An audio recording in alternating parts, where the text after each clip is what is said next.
Hoy solo tengo una pregunta para ustedes. ¿A qué selección le tiene miedo el mundo entero? Mi respuesta, sin dudarlo ni un segundo, Japón. Porque estos tipos llevan años ejecutando un programa de desarrollo futbolístico y táctico extremadamente disciplinado y riguroso. Ustedes los ven en la televisión como las personas más educadas del mundo. Futbolistas que se inclinan para pedir disculpas después de cada derrota. Pero ¿sabían que detrás de toda esa cortesía se esconde una trampa cuidadosamente diseñada? Y hay algo aún más sorprendente. Todo está construido sobre una filosofía japonesa centenaria llamada Kaizen. Un equipo al que durante años trataron como un rival menor, pero que en los últimos 8 años no se ha rendido ante ninguna selección europea. Antes del Mundial derrotaron a Brasil y a Inglaterra. Y cuando vencieron a España en 2022, Luis Enrique lanzó una advertencia para todos. Este equipo es mucho más peligroso de lo que ustedes creen. Pero ¿cómo fue que Japón se convirtió en esta máquina letal capaz de derribar a los gigantes del fútbol mundial? La respuesta está escondida en el origen de esta historia, el nacimiento de la liga japonesa. Y si miramos la historia del fútbol en Japón, no hace falta viajar demasiado atrás en el tiempo. Hasta principios de los años 90, el fútbol en Japón era un deporte amateur practicado por obreros que salían de la fábrica y se ponían a jugar antes incluso de que se les secara el sudor. Estaba el béisbol, estaba el sumo, pero el fútbol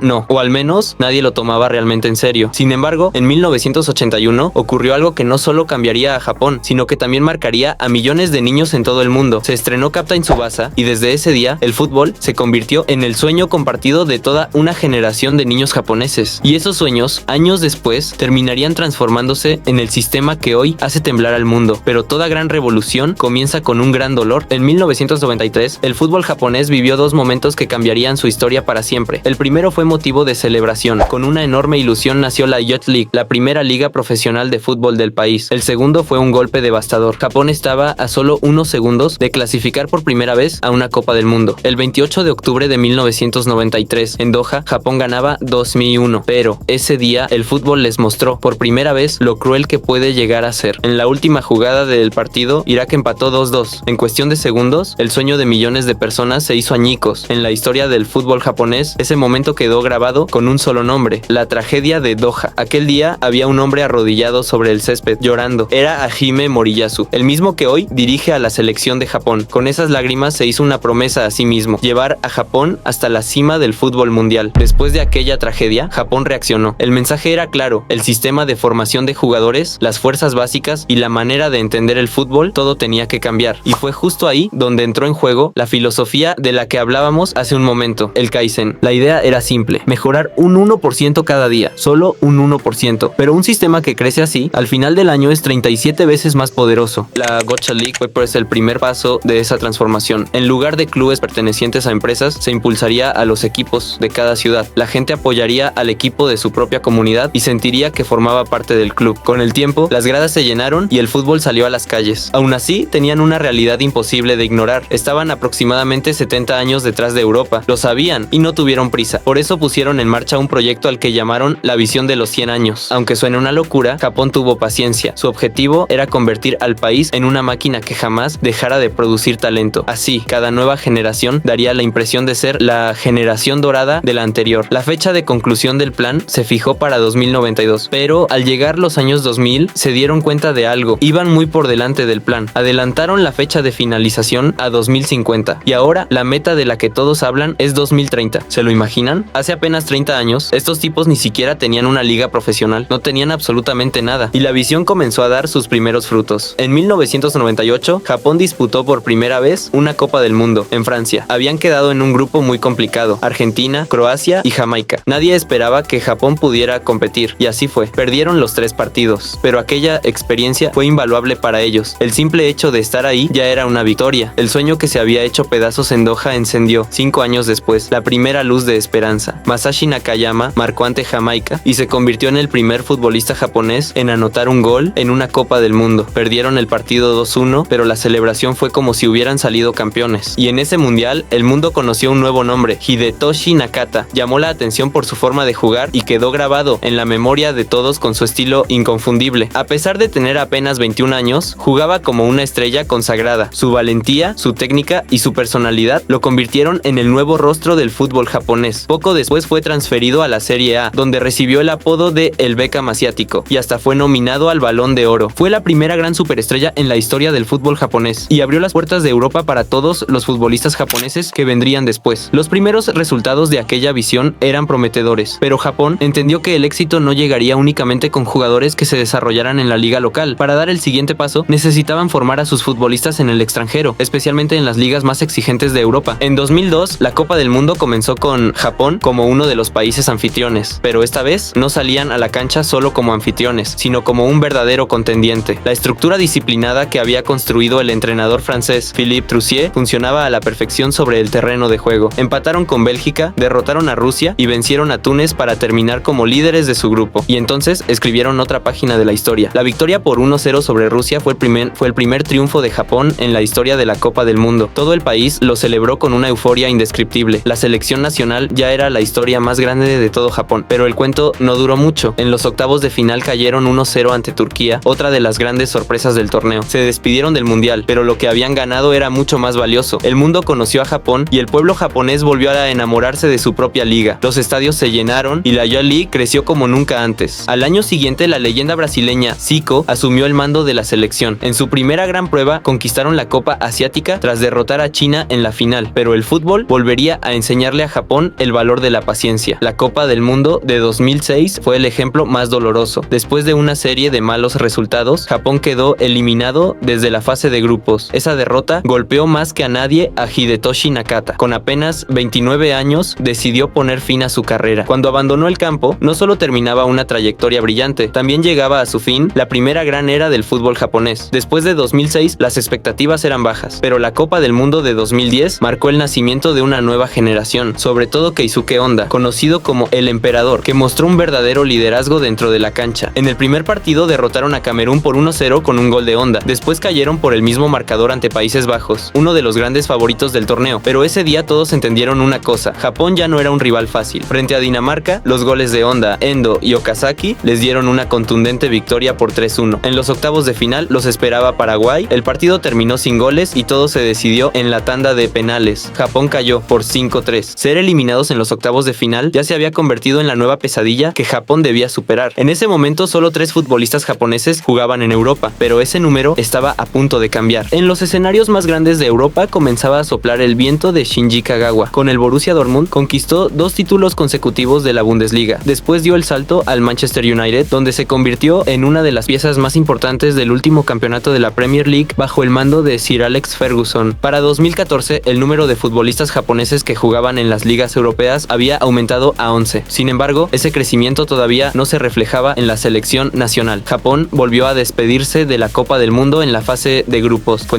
entonces cuando identificaron la pieza que les faltaba. Tenían una técnica de primer nivel, también contaban con una disciplina ejemplar, pero les faltaba la fortaleza física para imponerse en los partidos más duros y, sobre todo, un delantero letal capaz de definir los momentos decisivos. Su obsesión por el juego colectivo y la armonía del equipo había impedido que surgiera un goleador frío, implacable y con el instinto de un auténtico killer del área. Y fue justo en ese momento cuando entró en acción la última pieza del sistema implacable del que hablamos al inicio del video. En 2016, la Federación Japonesa de Fútbol cambió las reglas del juego. Gracias a los miles de millones de dólares generados por el acuerdo con Dasen, nació el Project DNA. El mensaje era clarísimo: el club que formara la mayor cantidad de jóvenes talentos recibiría la mayor recompensa. De un día para otro, todos los clubes comenzaron a perseguir el mismo objetivo. Ya no bastaba con ganar partidos, ahora estaban obligados a producir talento de manera constante, y esa fecha de la que antes solo se hablaba en voz baja se convirtió en la meta de todo un país: 2030. Pero el calendario apenas marcaba 2018. En su primer partido en Rusia, Japón derrotó 2-1 a Colombia. No fueron solo 3 puntos. Se convirtió en la primera selección asiática en vencer a un equipo sudamericano en la historia de la Copa del Mundo. Con la confianza que les dio esa victoria, salieron a enfrentar a Bélgica, pero nadie imaginaba lo que estaba a punto de suceder. Japón jugó sin miedo. Con los goles de Haraguchi y Takashi Inui, se puso 2-0 arriba en el marcador. El mundo del fútbol no podía creer lo que estaba viendo. Entonces todo cambió. Bélgica empató el partido 2-2. Minuto 90+4, Japón consiguió un último tiro de esquina. Podían replegarse y esperar el tiempo extra, pero querían ganar. Se cobró el córner. En cuanto Courtois atrapó el balón en el aire, puso el juego en marcha de inmediato y comenzó un contraataque. Apenas 14 segundos después, Nasser Chadli marcó el gol de la victoria. Japón volvió a derrumbarse. Para ellos fue una segunda tragedia de Doha. El fútbol japonés acababa de recibir otra herida, pero esta vez esa herida los haría todavía más fuertes. En 2018, Hajime Moriyasu asumió el cargo como director técnico de la selección. La decisión decepcionó a muchos. ¿Qué podía esperarse de un hombre que había vivido la tragedia de Doha, pero había algo que nadie veía. Moriyasu analizó una por una todas las equivocaciones del pasado y llegó a una conclusión. El mayor problema de Japón no era la técnica, sino la valentía táctica. Con esa idea en mente, preparó un plan completamente diferente para la Copa del Mundo de 2022. Cuando se realizó el sorteo, Japón quedó en el temido grupo de la muerte. El primer rival era Alemania. Todos daban por hecho que Alemania ganaría sin problemas. Y durante el primer tiempo, eso fue exactamente lo que ocurrió. El balón era de Alemania, el partido era de Alemania, y el marcador también. La posesión alcanzaba el 72%, pero eso era precisamente lo que Moriyasu quería. Preparó su trampa con paciencia, atrajo a su rival hacia adelante, esperó a que corrieran hasta quedarse sin aire, hasta que el desgaste hiciera su trabajo. Alemania se fue al descanso con ventaja de 1-0. Los alemanes estaban tranquilos, pero no tenían idea de lo que les esperaba en la segunda mitad. En la segunda mitad, el ingreso de jugadores frescos cambió por completo el ritmo del partido. Primero, Ritsu Doan marcó el gol del empate. 8 minutos después, Alemania volvió a dejar el mismo espacio. Esta vez apareció Takuma Asano. Remató desde un ángulo casi imposible. El balón terminó en el fondo de la red. 2-1. La trampa había funcionado. El siguiente rival era España. Y por increíble que pareciera, era verdad. España también cayó en la misma trampa. Los números eran impresionantes. España dominó la posesión con un 82% del balón. Al parecer, no habían visto el partido contra Alemania porque terminaron cometiendo exactamente el mismo error. Japón derrotó a dos gigantes europeos por 2-1 y terminó como líder de su grupo, pero la maldición de los octavos de final seguía persiguiéndolos. Frente a Croacia, el partido se definió en la tanda de penales y una vez más, Japón quedó eliminado, pero esta vez no solo quedó una derrota. La trampa que habían tendido contra dos gigantes europeos le envió un mensaje al mundo entero. Japón ya no era el equipo sorpresa, había un sistema y ese sistema funcionaba. Ustedes pueden tener el balón, pero el control es de ellos. Su dominio termina convirtiéndose en una falsa sensación de seguridad. Cuanto mejor juegan, con mayor precisión funciona el plan de Japón, porque ellos no atacan las debilidades de sus rivales, apuntan directamente a sus armas más poderosas. Y lo más aterrador de todo es que este equipo todavía seguía evolucionando. En 2026, Japón se convirtió en la primera selección en asegurar su clasificación para la Copa del Mundo. Moriyasu no cambió el sistema, lo perfeccionó y le añadió nuevas variantes. El resultado hablaba por sí solo. Durante meses, el equipo mantuvo un nivel casi perfecto. En ese periodo, derrotó a Brasil por 3-2 y a Inglaterra por 1-0. Pero lo más impresionante no eran los resultados, era la forma en que jugaban. El equipo había alcanzado una flexibilidad táctica extraordinaria. Sobre el papel se alineaban con un 3-4-2-1, pero en cuanto el balón empezaba a moverse, todo cambiaba. En cuestión de segundos podían transformarse en un 3-2-5 y, poco después, en un 3-1-4-2. Antes de que el rival entendiera lo que estaba pasando, Japón ya había adoptado otra forma sobre el campo, y lo más impresionante era que lo hacían con figuras como Mitoma y Minamino lesionados, porque este sistema ya no dependía de un solo jugador. De los 26 jugadores convocados, 23 militaban en las ligas más importantes de Europa, y el problema del goleador, esa carencia que durante años persiguió a Japón, por fin comenzaba a resolverse. Ayase Ueda, delantero del Feyenoord, empezaba a convertirse en el definidor que el fútbol japonés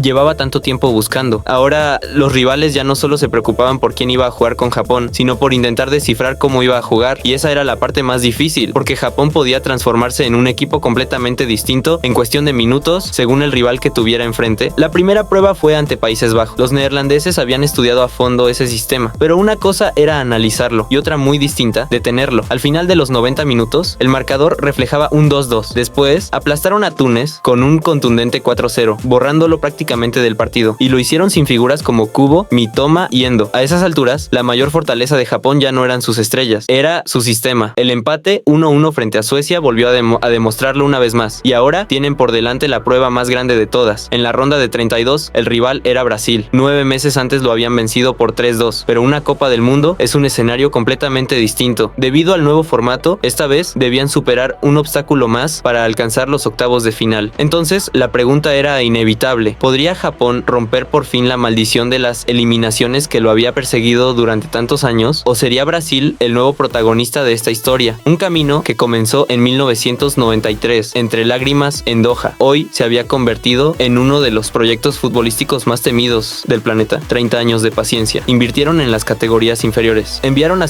sus jugadores a Europa. Analizaron cada derrota y sobre ella construyeron algo nuevo. Convirtieron el Kaizen no solo en una filosofía, sino en el núcleo del fútbol. Y ahora, frente a ellos está Brasil. La pregunta ya no es si Japón es fuerte o no. La pregunta es esta: ¿Brasil logrará arrastrar a Japón a su propio juego? ¿O será Japón quien arrastre a Brasil dentro de la trampa perfecta que ha construido con 100 años de paciencia?